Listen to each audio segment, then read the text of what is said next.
네, 우리는 지난주에 바울이 또 자신을 로마 교회에 어떻게 소개하고 있는가, 자신을 소개하고 있는 그 편지글 속에서 바울이 자신이 받은 은혜 가운데 그 예수 그리스도의 이 복음이 어떠한 것인지, 또한 그 복음 가운데 하나님께서 어떠한 일들을 자신에게 맡겨주셨는지, 또한 그 일을 맡겨주신 것도 모든 것이 하나님의 은혜고 내가 자랑할 것이 없다라는 것을 자신의 편지, 또 로마서 1장 1절에 그렇게 자신을 드러내고 소개하는 글에 그렇게 기록을 하고 있는 것을 우리가 보았습니다. 바울은 자신을 예수 그리스도의 종, 부르심을 받은 사도, 하나님의 복음을 위하여 택정함을 입은 사람이라고 자신을 소개했었죠.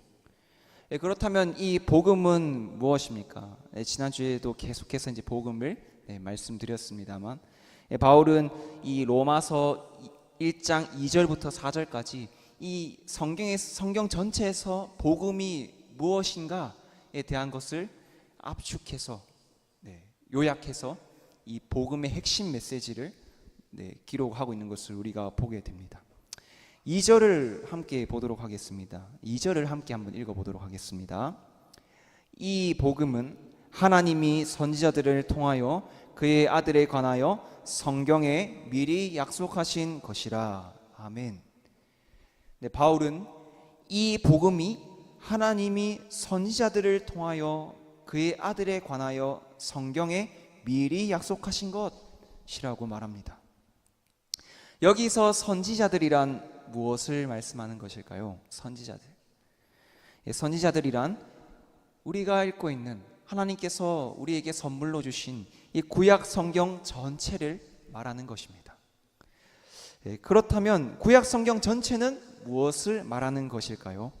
바로 그의 아들, 곧 하나님의 독생자이신 예수 그리스도에 대하여 그가 오실 것을 미리 약속하신 책이 바로 구약 성경이라는 것입니다. 그렇습니다. 바울은 이 본문 말씀에서 복음에 대하여 이렇게 말씀하고 있는 것입니다. 그러니까 이 복음은 요즘에 떠오르는 유행하는 최신 무슨 이론이나 새로운 사상 그런 것을 이야기하는 게 아닙니다.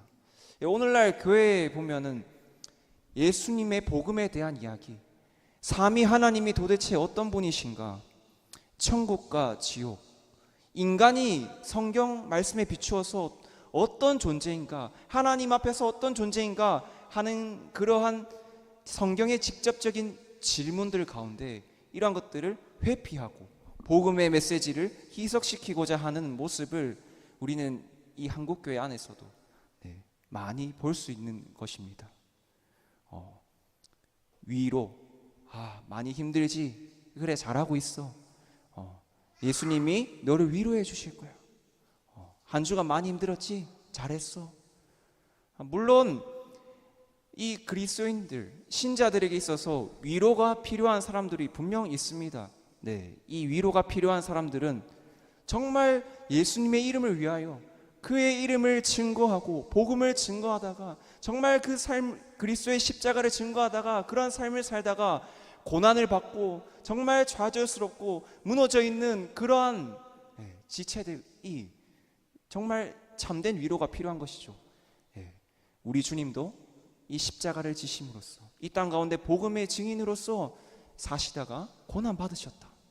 그러한 자들에게 진정으로 이 십자가의 이 고난, 예수 그리스도를 따라가는 자들로서, 제자로서 고난 받는 자들에게 참된 위로로 그런 위로가 느껴지는 것이죠.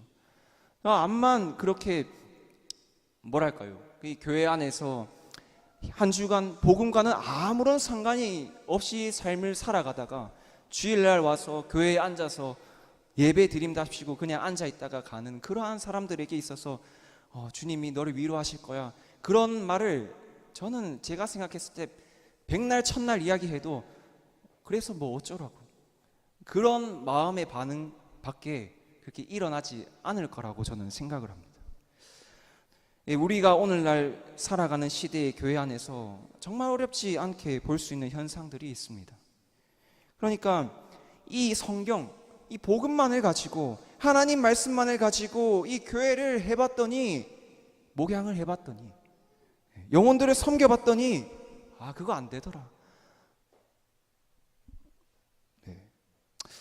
그러니까 이러한 것을 한마디로 말하면 인본주의적인 것입니다. 그러니까 하나님 중심적인 것이 아니라 인본주의적인 것이죠. 인간 중심적인 것이죠. 그러니까 이 하나님의 말씀 이외의 것들, 뭐 심리학, 뭐 사람의 마음을 울릴 수 있는 어떠한 것들, 요즘 세상에서 이러한 것들이 유행한다더라. 이런 것도 좀 가져와 보고, 저런 것도 좀 가져와 보고, 그리고 뭐 다양한 행사나 막 오늘날 보니까 막 영화에서 저런 것들, 막 영화에서 막 인기가 있는 것들, 저거 우리 교회에다가 조금 같이 이제 접목해 보면은 사람들 많이 불러올 수 있을 것 같다. 그런 것들도 하고, 그리고 먹거리도 좀 맛있는 것들 막 이렇게 비치해 놓고, 그렇게 해서 교회 안에 사람들이 막 북적북적해야 소위 오늘날 말하는 이 교회의 부흥이다. 오늘날의 많은 교회가 그렇게 생각하고 그런 마음을 가지고 있다는 것입니다. 그런데 그렇게 해서 사람들이 많이 왔다고, 교회에 많이 왔다고 그렇게 가정을 해보겠습니다. 그러나 이들은 정말 이 참된 복음의 말씀, 진리를 듣기 위하여, 정말 하나님의 이름을 위하여, 하나님께서 우리를 지으신 목적 그대로 정말 하나님을 예배하기 위하여 교회에 나아온 것이 아니라 자기의 욕구, 자기의 육신의 정욕, 그러한 것들을 채우기 위해서 교회에 뭐 일시적으로나마 나아온 것이죠.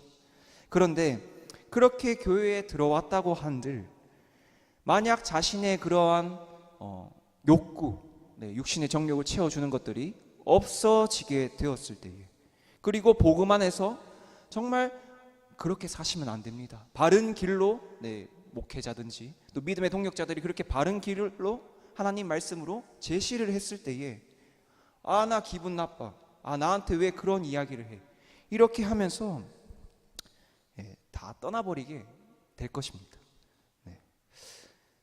그러니까 인간의 이 존재, 그러니까 이러한 세상에 유행하는 것들, 세상의 흐름을 따라가다 가는 가운데 이러한 것들로 소위 이제 세상에서 말하는 그런 마케팅 그런 전략을 사용하여서 교회 사람들을 끌어모았다 한들 그들의 욕구를 충족해주는 것들이 사라지게 된다면은 그들은 다 교회를 떠나버리고 말 것입니다. 쓴 소리, 바른 소리 듣기를 싫어하는 것이죠. 인간이란 존재는 자신이 하나님을 반역하고 하나님 앞에서 정말 소망이 없는 파렴치한 죄인이라는 사실을 숨기려고, 그리고 숨길 뿐만 아니라 이중으로 삼중으로 그 위에 겹겹이 쌓아서 가리고 덮으려는 경향이 있는 것입니다. 거울로 자신의 얼굴을 보듯 자신의 죄인된 상태가 낱낱이 드러나는 것을 피하려고 하는 것이 인간 죄인의 본성의 모습인 것입니다. 그런데 이 교회는 주님이 자신이 몸된 교회로 말씀하시고 자신이 머리로 계시고 자신이 몸된 교회로 세우신 이 교회는, 교회가 해야 될 역할은 그러한 죄인들의 그러한 상태가 어떤지, 성경에서 어떻게 말씀하고 있는지, 성경을 밝히 열어 자신의 상태가 어떠한지 복음 안에서 직시하게 하고 오직 예수님 한 분께만 소망을 둘 수 있도록 해야 되는 것이 교회의 사명인 것입니다. 철저히 성경 중심으로 교회를 섬긴다는 것은 인간 중심적인 나의 어떤 육체의 정욕과 내가 바라고 원하는 것들, 뭐 램프의 요정 지니 같이 내가 막 기도하고 하면은 하나님께서 막 다 들어주시고 채워주시고, 뭐 그런, 물론 하나님께서 우리에게 필요한 것들을 채워주시지만 그러니까 하나님이 주인이신 것이 아니라 내가 인생의 주인이 되어서 하나님도 그냥 나의 어떠한 한 가지 가려우면은 그 가려운데 긁어주시고 하는 그런 분으로 그렇게 하나님을 섬기고 그러한 것을 신앙이라고 이야기해서는 안 될 것입니다. 이 복음이라는 것은 철저히 인간의 이 영혼 구원 목적, 그리고 그 이전에 하나님의 이름의 영광을 드러내는 것입니다. 하나님의 영광을 드러내는 것. 그것이 복음입니다. 말씀 사역자들, 이 교회 가운데 하나님께서 이 말씀 사역자들을 세워주셨습니다. 그래서 이 말씀 사역자들을 통하여서 이 선포되는 성경의 진리, 이 진리의 복음 가운데 철저히 인간 자신이 부패함이 드러나고 자신이 죄인이라는 찔림 가운데 회개함으로 나아가게 해야 하는 것, 이것이 교회가 또한 죄인들에게 또 교회가 예수님께서 또 교회에게 맡겨주신 그러한 사명이라는 것이죠. 바른 복음이 선포되어야 되는 것입니다. 바른 복음이. 또 그 바른 복음이 교회 가운데 선포되다 보면은 정말 괴롭고 피하고 싶을 때도 있을 것입니다. 그렇지만 이 교회 가운데 또 이 말씀 사역자들 가운데 있어서 주님께서는 이 바른 복음을 선포하고 또한 이 바른 복음을 통하여서 또한 성령 하나님께서는 역사하시어서 죄로 죽어있는 영혼들을 또 구원하시고 영원한 생명의 길로 하나님의 자녀로 이렇게 세우시는 그러한 역사를 바른 복음의 선포와 또 그 바른 복음을 선포를 통하여서 성령 하나님이 일하심으로써 그렇게 한 영혼을 구원하시는 것입니다. 계속해서 3절을 보게 되면은 이렇게 말씀하고 있죠. 바울은 계속해서 복음 그 자체이신 그의 아들에 관하여 말하고 있는 것입니다. 먼저 육신으로는 다윗의 혈통에서 나셨다라고 말씀하고 있죠. 3절에서 육신으로는 다윗의 혈통에서 나셨다라고 말하고 있습니다. 바울이 무엇을 이야기하고 싶은 것일까요? 이 다윗의 혈통이라는 의미에 대해서 한번 살펴보도록 하겠습니다. 이 다윗의 혈통이란 성경 이 원어로는 다윗의 씨라는 의미를 가지고 있습니다. 그러니까 이 다윗의 씨란 다윗의 자손을 통하여서 오실 하나님의 아들은 하나님 나라의 영원한 왕이시다라는 의미를 가지고 있는 것입니다. 그러니까 성경에서 다윗의 혈통, 다윗의 씨, 다윗의 자손, 이것을 의미하는 바, 이러한 단어가 의미하는 바가 무엇이냐면은 왕권에 대한 왕적인 권세, 권위에 대한 의미를 가지고 있는 것입니다. 그러니까 이 다윗의 혈통으로 다윗의 씨로 오실 하나님의 아들은 하나님 나라의 영원한 왕이시다라는 것을 바울이 이야기하고 있는 것이죠. 그 왕이 그런데 어떻게 오시느냐? 바로 육신을 입고 이 땅 가운데 오셨다는 것입니다. 육신을 입고. 이 육신으로는 단순히 인간으로서만 사는 존재 또는 삶을 가리키는 것입니다. 그런데 예수님은 누구십니까? 예수님은 하나님이십니다. 예수님은 제2위 성자 하나님이십니다. 이것을 믿습니까? 예수님은 하나님이십니다. 하나님의 아들이십니다. 신적인 본성을 가지고 계신 하나님이십니다. 모든 우주 만물을 창조하셨습니다. 자신의 뜻과 계획대로 모든 피조물을 섭리 가운데 운행하시는 분이십니다. 지금 우리가 공기를 마시며 호흡하고 있고 그리고 우리가 이곳에 앉아서 예배드리고 있는 것, 모든 것이 하나님의 주권과 섭리 가운데 그렇게 운행되어지고 있다라는 것입니다. 우리는 하나님께서 이 자리 가운데 우리를 예배하게 하신 것도 감사해야 되겠죠. 그리고 또 공기를 마시고 또한 때에 따라 또 우리가 배고플 때 또 먹을 것을 공급하여 주신 이런 모든 것들, 이런 모든 것에 또 하나님 앞에 감사해야 되겠습니다. 그런데 이 하나님의 아들이 이 하나님의 아들이 인간의 본성인 육신을 입고 이 땅 가운데 오셨습니다. 뭐 때문일까요? 무엇 때문에 하나님이신 이 성자 하나님이신 예수님께서 우리와 똑같은 성정을 가지고 인간의 본성을 가지고 왜 이 땅 가운데 오신 것입니까? 바로 죄인인 우리를 구원하시기 위하여 이 땅 가운데 인간의 본성을 입으심으로 이 땅 가운데 오신 것입니다. 창조주이시며 모든 만물을 자신의 뜻대로 다스리시는 전능하신 성자 하나님께서는 피조물인 육신을 입고 이 땅 가운데 오신 것이죠. 모든 율법을 만드신 분으로서, 율법을 만드신 분으로서 성자 하나님께서는 율법을 지키실 필요가 없으신 분이십니다. 그런데 우리의 구원의 요건을 충족시키기 위해서, 우리를 죄에서 구원하시기 위하여 성자 하나님이신 예수님께서 율법 아래에 오셔서 하나님으로부터 오는 모든 율법의 요구에 순종하셨습니다. 그리고 아담 이후에, 아담과 그 이후의 모든 인류가 또 하나님의 말씀을 어김으로써, 하나님의 율법을 어김으로써 또 그 대가를 치러야 되는 영원한 사망과 형벌의 그 대가를 우리의 구주께서, 우리의 주님께서, 예수님께서 자신의 죽음으로 그 대가를 다 지불하시고 치르신 것입니다. 성령으로 잉태되셨기 때문에 죄는 없으시나 예수님께서는 세포의 점막으로 마리아의 몸에 잉태되셨습니다. 또한 말의 구유에서 나셨으며 태어나자마자 헤롯 왕으로부터 죽음의 위기를 겪으셨고, 율법에 따라 육체의 피를 흘리시어 할례를 받으시고, 또한 성장기와 또 청소년기, 그러니까 인간의 모든 성장 과정을 겪으신 것입니다. 모든 인간이 그러하듯 우리 주님께서는 이 땅 가운데 태어나셨으며, 또한 배고픔을 느끼시고 때로는 슬픔을 느끼시며 눈물을 흘리시고 또한 고난을 당하시고 또한 피곤함도 느끼시고 죄의 유혹을 받으셨으나 또한 하나님의 모든 말씀에 순종하시고 또한 우리의 범죄함으로 인하여 채찍에 맞으시고 자신이 창조하신 인간에게 조롱을 당하시며 십자가 위에서 모든 물과 피를 쏟으셨습니다.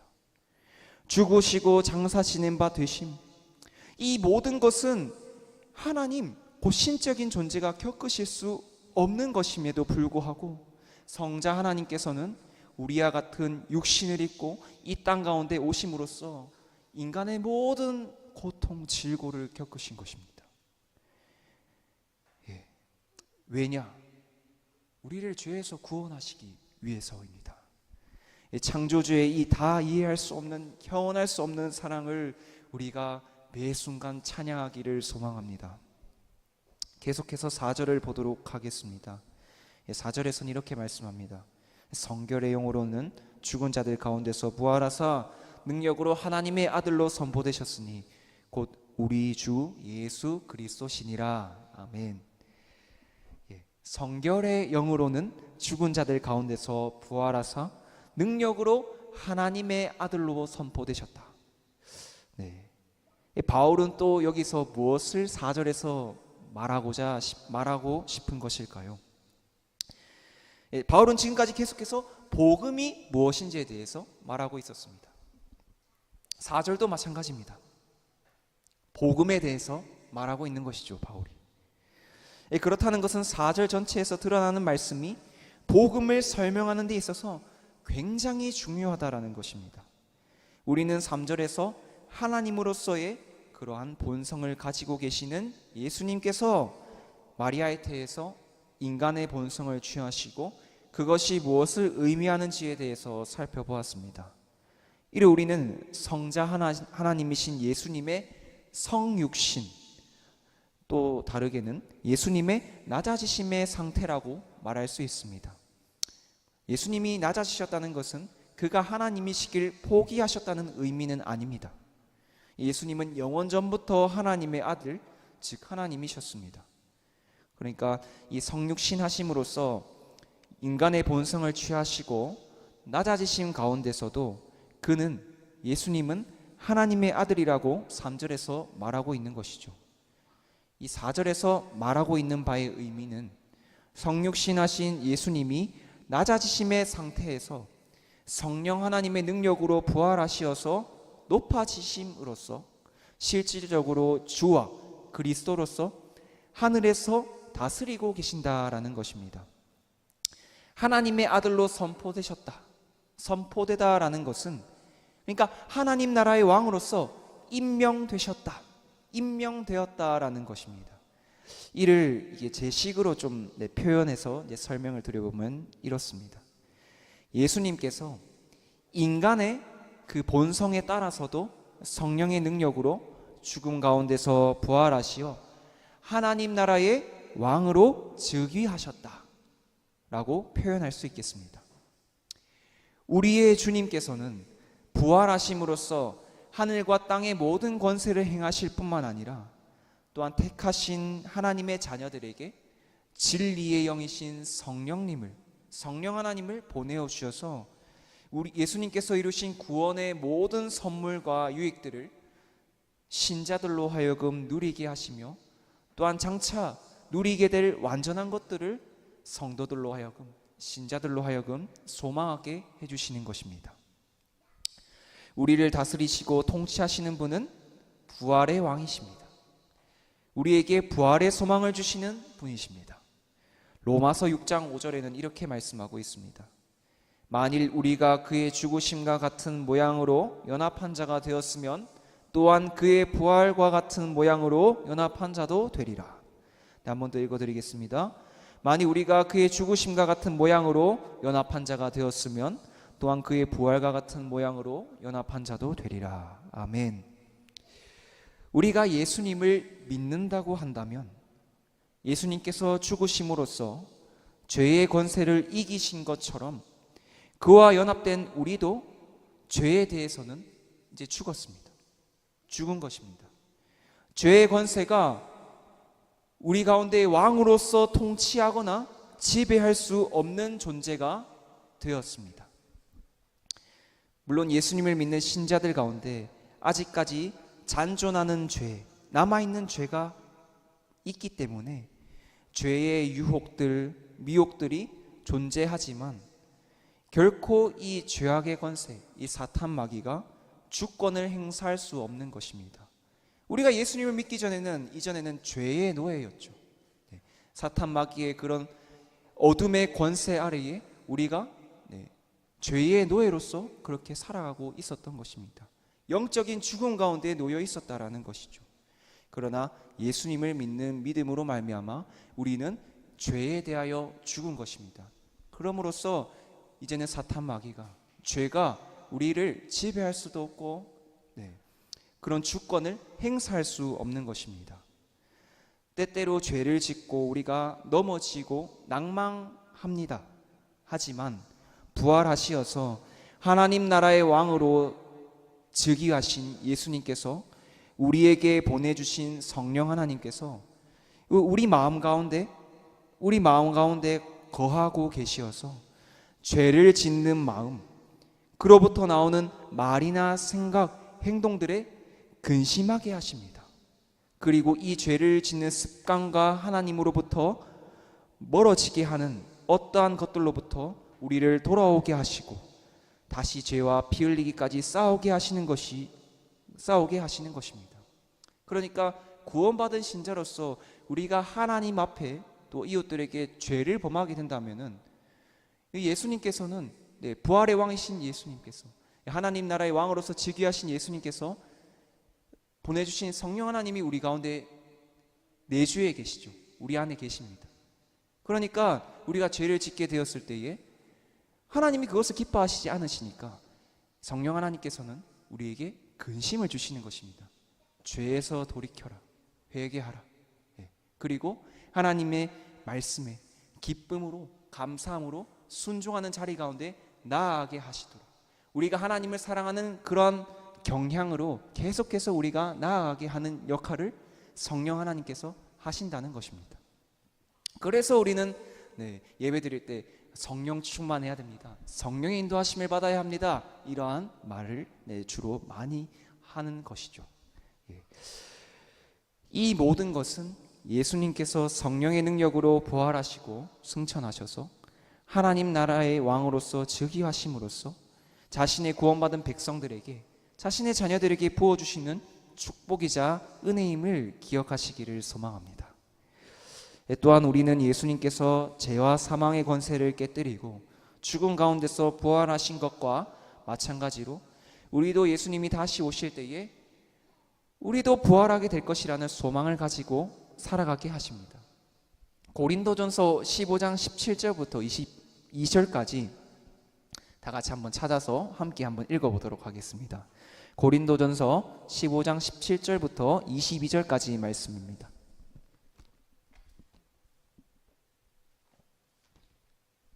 고린도전서 15장 17절부터 22절까지 말씀입니다.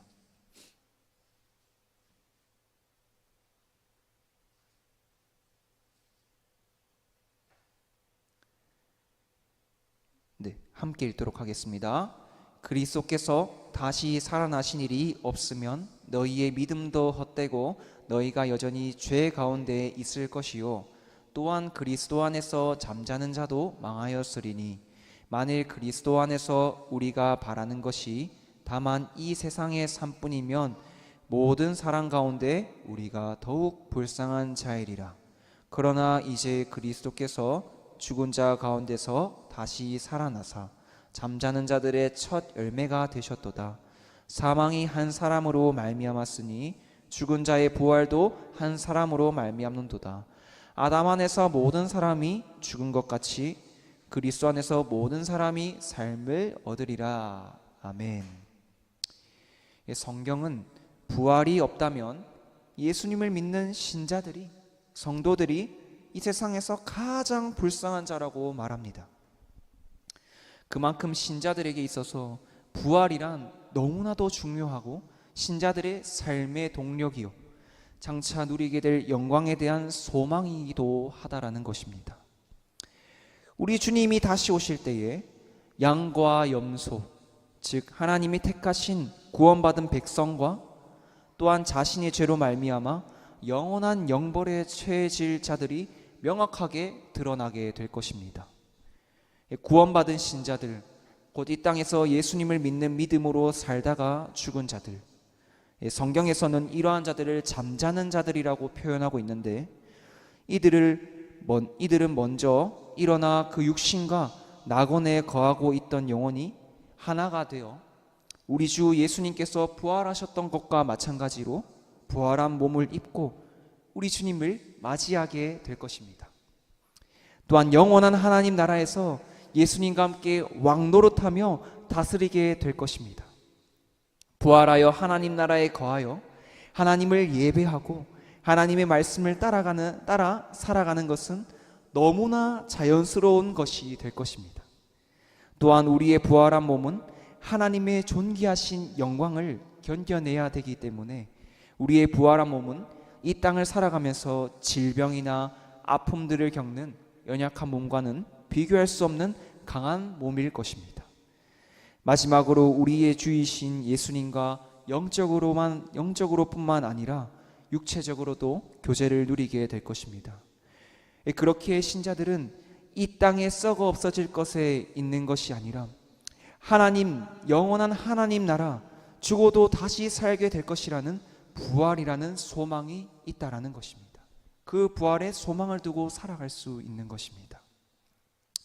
네, 계속해서 이어서 5절에서는 바울은 은혜에 대하여 말하고 있습니다. 이 은혜란 이 말은 계속해서 그 의미를 말하여도 부족함이 없을 듯합니다. 이 은혜란 과분하고 거저받는 호의이자 하나님이 아무런 자격이 없는 자에게 주시는 선물입니다. 그렇게 신자는 하나님이 주시는 은혜에 나의 어떠함을 자랑할 수 없다는 것이죠. 성경에서는 이렇게 말합니다. 에베소서 2장 8절부터 9절에서는 이렇게 말씀합니다. 너희는 그 은혜에 의하여 믿음으로 말미암아 구원을 받았으니 이것은 너희에게서 난 것이 아니요 하나님의 선물이라. 행위에서 난 것이 아니니 이는 누구든지 자랑하지 못하게 함이라. 아멘. 이 은혜란 하나님이 사랑으로 베푸시는 긍휼입니다. 이 긍휼이란 어머니의 태에서 갓 아기가 태어났을 때에 아이를 바라보는 그 어머니의 시선, 그 마음을 긍휼이라고 표현하곤 합니다. 하나님의 사랑은 이 어머니의 마음과는 비교할 수 없을 정도로 깊고 넓은 사랑이지만 성경은 하나님의 사랑을 나타내기 위해서 긍휼이라는 표현을 자주 사용하곤 하죠. 자신의 자식을 바라보는 부모의 마음은 조건 없는 사랑, 무조건적인 사랑인 것입니다.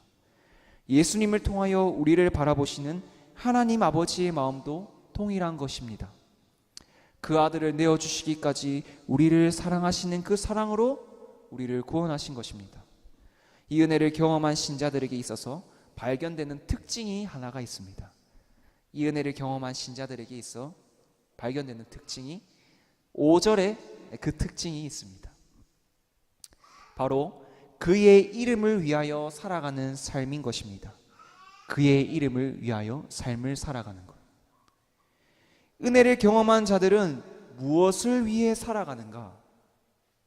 하나님의 영광을 이 땅 가운데 드러내는 삶, 하나님의 기쁨을 위하여 살아가는 것입니다.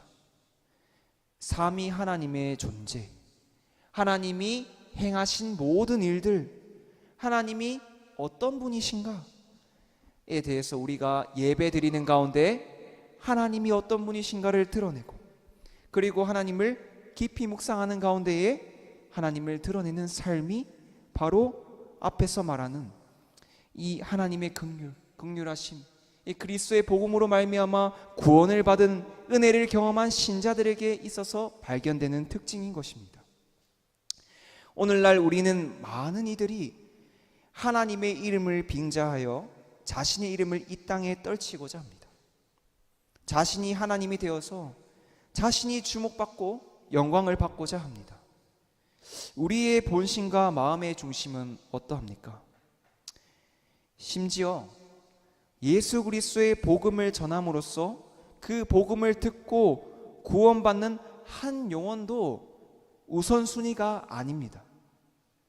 우리가 복음을 전하는 그 이유는, 이 복음을 드러내는 그 이유는 이것을 통하여서 하나님이 어떤 분이신지, 하나님의 사랑과 긍휼하심과 또한 하나님이 정의로우시고 공의로우신, 또한 그가 어떤 분이신지를 온전하게 드러내는 것이 우리가 또한 복음을 드러내고 전하는 목적입니다. 이러한 삶이 바로 구원받은 신자의 삶의 목적이자 이유인 것입니다. 우리가 이 땅 가운데서 주의 일을 감당하는 이유도 바로 이것입니다. 마지막으로 이 바울은 하나님이 사도의 직분으로 부르심을 받아 그가 감당해야 할 사명에 대해서 이렇게 말하고 있습니다. 모든 이방인 중에서 믿어 순종하게 하나니라고 말합니다. 바울은 예수님의 복음을 이방인에게 증거하는 이방인의 사도로 부르심을 받았습니다.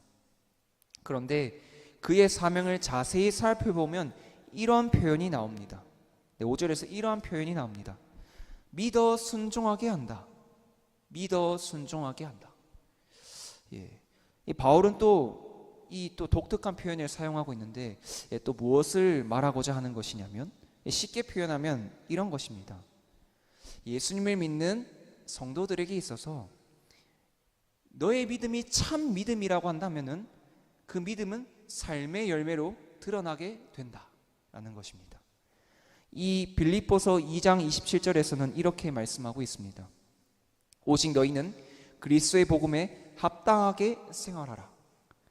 구원받은 성도들에게 있어서 또 구원받았어, 예수 그리스도의 복음을 믿음으로 이제는 나는 끝났어, 나 막 살아도 돼, 이것이 아니라는 것입니다. 그리스도의 복음에 합당하게 생활하는 것, 이 삶의 열매, 정말 예수 그리스도를 믿는 믿음으로 구원받았다고 한다면은 이 성도들에게 있어서는, 이 구원받은 신자들에게 있어서는 삶의 열매가 따라오게 되어 있다는 것입니다. 어떤 사람이 예수님을 믿는다면서 정작 삶에서 하나님의 말씀에 전혀 순종하지 않는다면은 그 사람이 구원받았다는 것을 무엇으로 증명할 수 있겠습니까? 그 자신 스스로 속이는 것이 될 것입니다. 저는 여기서 우리는 행함으로 구원받는 것이라고 말하는 것이 아닙니다. 우리는 행함으로 구원받는 것이 아닙니다. 그러나 우리의 참 믿음은 행함으로 드러나게 되어 있다는 것입니다. 하나님의 말씀을 성실하게 살아내며 실천하는 삶이 참된 믿음 가운데 따라오게 되어 있다는 것이죠. 오늘날 유튜브, TV 프로그램을 보게 되면은 많은 연예인들 그리고 인플루언서들이 자신이 기독교인이라고 말합니다. 기독교인이라고 말하는 것까지는 좋습니다. 프로그램 녹화를 하기 전에 기도도 하고 그 프로그램을 찍는다고 합니다. 그런데 여기에서 좀 좀 이상한 것이 있습니다. 그 프로그램에 이 기독교인이라고 본인이 소위 기독교인이라고 말하는 그 사람이 하고 있는 그 프로그램의 내용은 음란하고 욕을 서슴없이 하며 하나님이 남자와 여자가 이 결혼 관계 안에서 누리게 하신 성적인 연합에 대한 질서를 훼손하고 더럽히는 행위를 일삼는 그런 프로그램이란 것입니다. 혼전 성관계를 당연하게 여기면서 성을 하나의 이 개그 코드로 전락시켜버리는 행동들을 아무런 양심의 가책 없이 하면서 자신을 기독교인들이라고 소개한다면은 도대체 그들의 믿음은 무엇이란 말입니까? 저는 제가 정말 이렇게 생각했을 때에 정말 이들이 참된 믿음을 가지고 있는 신자라고 한다면은 그들의 밥그릇, 당장의 그 수입이 없어진다 할지라도 신앙의 양심을 지키기 위해서 그러한 일자리는 담대하게 거절할 수 있어야 되는 게 그것이 참된 믿음이 아니겠습니까? 이와 같은 행동은 구원받은 신자들에게 나타나는 열매가 아닙니다. 하나님의 이름을 욕되게 하는 행위인 것입니다. 참 믿음은 예배와 삶의 자리에서 하나님의 영광을 드러내기 위하여 순종하는 믿음입니다. 그런데 이러한 순종하는 믿음은 고난이 따라오게 되어 있습니다. 우리의 주님이 그러한 고난의 삶을 사셨고 십자가를 지시고 죽음 당하셨기 때문입니다. 우리는 그의 부활의 영광에 동참하는 것과 마찬가지로 또 이 땅에 살아가면서 그의 고난에도 우리가 그의 죽으심에도 우리가 연합되어 있는 것입니다. 우리가 하나님의 말씀을 살기 위하여 정말 발버둥 치고 고군분투하다 보면은 분명하게 고난과 또한 멸시와 천대를 받게 될 것입니다. 그러나 이러한 참된 믿음은 하나님 나라를 위하여 고군분투하는 또 다른 누군가, 그러니까 하나님이 세우신 또 나의 옆에 있는 동력자이죠.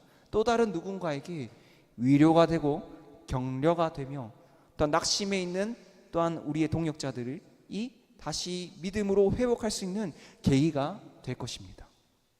그래서 정말 우리 교회 각자의 또 구성원이신 성도님들 한 분 한 분이 하나님 앞에서 정말 말씀을 붙들고 살아가는 그 삶이 너무나도 중요한 것입니다. 서로의 삶을 바라보며 또한 우리가 또한 믿음이 회복되고 또 굳건하여지고 강건하여지고 주님께서 우리 가운데 교회를 또 주신 목적, 교회를 허락하여 주신 그 목적 가운데 이러한 의미도 담겨 있다라는 것입니다. 그렇기 때문에 우리가 정말 바른 복음, 참된 믿음, 하나님의 말씀으로 정말 살아가기에 정말 고군분투하며 정말 고난을 기꺼이 감내하며 그러한 삶을 살아내는 것, 그러한 삶을 살 수 있는 힘을 달라고 우리 주님께 우리가 도우심을 구해야 되겠습니다. 말씀을 이제 맺고자 합니다. 바울은 6절과 7절에서 하나님이 주신 은혜의 복음을 자신이 누린 것과 마찬가지로 로마 교회 성도들을 동일하게 그 은혜의 복음을 경험하고 누린 자들로 말하고 있습니다. 다음에 보게 될 로마서 1장 8절부터 15절에서는 로마 교회 성도들을 향한 이방인의 사도인 바울의 마음이 어떠한지 더욱 자세하게 살펴보게 될 것입니다. 바울은 로마 교회를 향한 자신의 편지 서두에서 자신의 정체성에 대해서 그리고 자신의 정체성을 형성한 이 복음이 도대체 무엇인가 짧지만 그 핵심을 기록했습니다. 바울은 자신이 기록한 이 복음의 능력을 경험한 자로서 하나님의 은혜 가운데 뼛속까지 복음으로 새겨져 있는 사람이었습니다. 우리 산동교회 성도님들 가운데도 날마다 복음의 확신으로 가득 넘쳐나는 은혜가 있기를 간절히 소망합니다. 네, 기도하겠습니다.